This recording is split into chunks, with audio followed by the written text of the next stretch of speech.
तीन बहनों की लालची भाभी। करिश्मा, रेशमा और मनीषा तीन बहनें हैं। उनका एक भाई भी है, मयंक।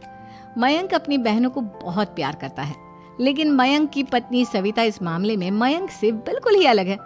वो अपनी ननदों का जितना बुरा कर सकती है उतना बुरा करती ही रहती है और अपनी ननदों पर हुक्म भी चलाती है। करिश्मा, करिश्मा, तुमने अभी तक नाश्ता नहीं बनाया? तुम्हारे भैया को ऑफिस जाने में देर हो रही है। हाँ भाभी, बस अभी बनाती हूँ। करिश्मा, तुम ये ढीलापन छोड़ दो। कल को पराये घर जाना है। वहाँ अगर तुम इस तरह से काम करोगी तो लोग क्या कहेंगे कि माँ ने और भाभी ने कुछ सिखाया नहीं। और तुम्हारी दोनों बहनें कहाँ हैं? रेशमा मार्केट गई है और मनीषा सो रही है। क्या? सुबह के 8 बज रहे हैं और ये महारानी अभी भी सो रही है? ये कहते हुए सविता अपनी सास दुर्गा देवी के पास जाती है। माँ जी, देख रही हो अपनी बेटियों के तौर तरीके? क्या हुआ बहू, सुबह सुबह क्या कर दिया मेरी बेटियों ने? अरे एक तो अभी अभी उठकर किचन में गई है, दूसरी सुबह सुबह बाहर चली गई और तीसरी अभी तक सो रही है। क्या करूं मैं इन तीनों का, मैं तो परेशान हो गई हूँ। जा जाकर उठा उसे और रेशमा से मैं बात करती हूँ। सविता सीधा मनीषा के कमरे में जाती है और उससे कहती है, महारानी जल्दी उठो, सूरज सर पर आ गया है। भाभी थोड़ी देर और सोने दो ना, मैं रात को लेट सोई थी। वो क्या है ना, यूनिट टेस्ट चल रहे हैं। शराफत से उठती है या नहीं, या फिर पानी की भरी बाल्टी डालूं तेरे ऊपर? नहीं नहीं भाभी, मुझे बिस्तर में नहीं नहाना, उठती हूँ मैं। मनीषा जल्दी से उठकर बाथरूम में चली जाती है। सभी आराम से बैठकर नाश्ता कर रहे होते कि तभी रेशमा बाजार से हाथ में सामान लिए आ जाती है। रेशमा को देखते ही सविता उस पर बरस पड़ती है। लो, आ गई महारानी। ऐसा भी क्या सामान लाना था जो सुबह आंख मलते ही बाजार की तरफ रवाना हो गई? भाभी, कल आप ही तो चीख रही थी कि घर का सारा सामान मुझे ही लाना पड़ता है, घर में किसी को भी किसी काम से कोई लेना देना नहीं है। अब मैं बाजार जाकर सामान ले आई तो आपको इस बात से भी तकलीफ हो रही है? देख रही हो माँ जी, अपनी बेटी की जुबान कैंची से भी तेज चलती है। और मयंक, आप तो कुछ कहेंगे नहीं अपनी लाडली बहन को। रेशमा, अपनी भाभी से ऐसे बात नहीं करते। चलो माफी मांगो। भैया, मैं क्यों माफी मांगू? आप भाभी से बोलिए ना कि हम पर कम हुक्म चलाया करे। हम इस घर की बेटियां हैं और आपकी पत्नी की ननद है, नौकरानी नहीं। लो कर लो बात। इनकी भलाई के लिए कुछ भी बोलो तो इन्हें बुरा लग जाता है। इस घर में यही इज्जत है मेरी। देख लो माँ जी, आपकी बेटी किस लहजे में मुझसे बात कर रही है। सविता वहाँ से चली जाती है। मयंक को बहुत गुस्सा आता है, वो भी वहाँ से चला जाता है। फिर करिश्मा रेशमा को समझाती है। रेशमा, तुम्हें भाभी से माफी मांग लेनी चाहिए थी ना। लेकिन दीदी, मैंने कुछ किया ही नहीं, तो मैं माफी क्यों मांगू? हाँ करिश्मा दीदी, रेशमा दीदी जैसे ही घर में आई भाभी ही उन पर चिल्ला रही थी। हाँ, मैं मानती हूँ कि गलती भाभी की थी। मैं तो इसलिए बोल रही हूँ कि भाभी ने माँ को तो पूरी तरह अपने वश में कर लिया है। वो हमारी बात सुनती ही नहीं। मयंक भैया हमारे लिए हमेशा खड़े रहते हैं, इसलिए उनकी बात का मान तो तुम्हें रखना चाहिए था ना। कोई फायदा नहीं दीदी, कुछ दिनों की बात और है, भाभी उन्हें भी हमारे खिलाफ भड़का देंगी।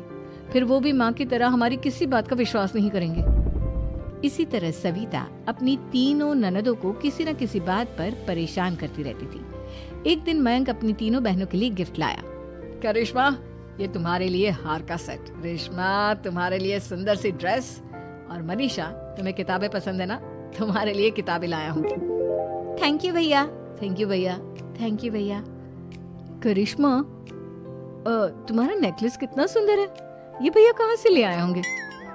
मैंने भैया को 3 दिन पहले फोन पर ये डिजाइन दिखाया था और आज भैया ये ले आए। सविता तो अपनी ननदों के गिफ्ट्स देखकर जल गई और करिश्मा का नेकलेस तो उसे भी बहुत पसंद आया था। अपनी बहनों के लिए कितना अच्छा नेकलेस लेकर आए हैं, मुझे कभी कोई गिफ्ट नहीं दिया।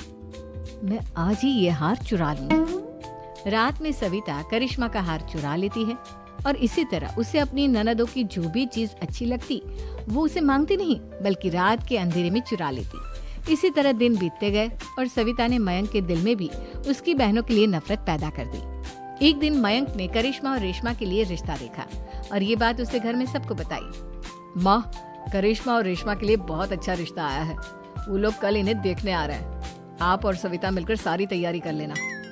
ये सुनकर करिश्मा और रेशमा खुश हो जाती हैं, लेकिन सविता सोचती है, अगर इन दोनों बहनों की शादी हो गई तो घर और बाहर का काम कौन करेगा? मनीषा तो एक नंबर की कामचोर है, उससे तो किसी बात की उम्मीद लगाना ही बेकार है।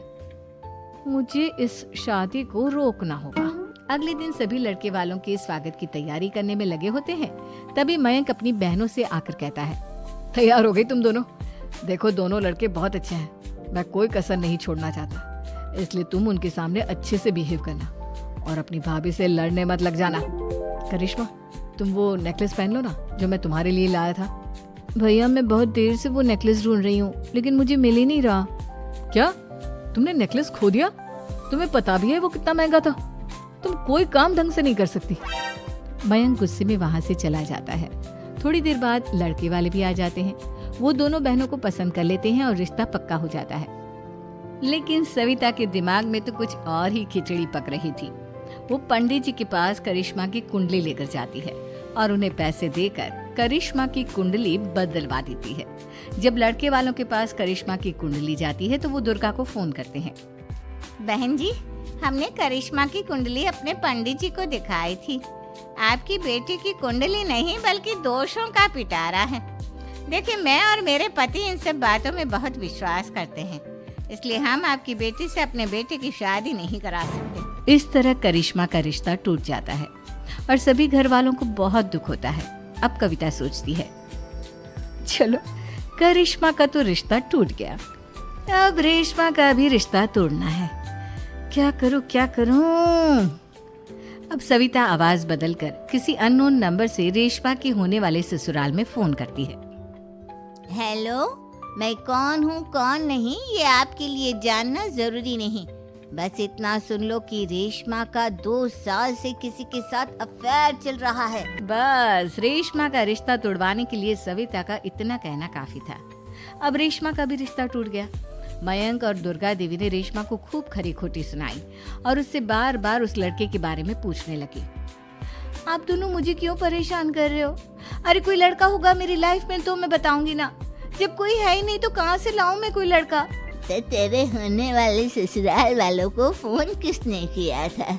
माँ मैं नहीं जानती किसने फोन किया था, मैं सच कह रही हूँ। मैं तो पहले ही कह रही थी इसकी लगाम खींच कर रखो, लेकिन मेरी सुनता ही कौन है। आप चुप रहिए भाभी, ये सब आपका ही किया धरा है।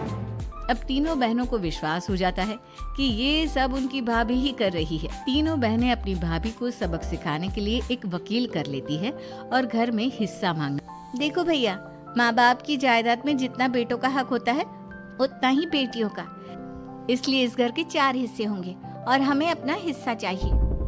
मैंने तुम्हारे लिए क्या क्या नहीं किया और तुम इस घर में हिस्सा मांग रही हो? भैया, आप और माँ हम बहनों की कोई बात नहीं सुनते हो और भाभी हमारी शादी नहीं होने देगी क्योंकि उन्हें लगता है कि आप हमारी शादी में ज्यादा पैसा लगाओगे और उन्हें हम जैसी फ्री की नौकरानी कहाँ मिलेगी। तो हम भाभी के साथ तो रह नहीं सकते, हम बहनों को अपना हिस्सा चाहिए। अरे तुम्हें शर्म आनी चाहिए अपने भाभी पर ऐसा इल्जाम लगाते हुए। वो तुम्हारे बारे में कितना सोचती है। हाँ माँ, भाभी हमारे बारे में बहुत सोचती है। दिन रात बस यही सोचती रहती है कि किस तरह से अपनी तीनों ननदों को परेशान करूं और कभी मुझे पढ़ने भी नहीं देती। दोनों बहनों का रिश्ता भी तो इन्होंने ही तोड़वाया है और रात में हमारे कमरे में आकर हमारी चीजें भी चुराती हैं। इसी तरह सविता की तीनों ननदें अपनी बात पर अड़ी रही। अब कोर्ट में तारीख भी शुरू हो गई। जब सविता को लगा कि उसकी तीनों ननद इतनी आसानी से नहीं मानने वाली, तो उसने अपने पति और सास को सारी सच्चाई बता दी और अपनी तीनों ननद से माफी मांगी। मयंक और दुर्गा को भी अपनी गलती का एहसास हो गया।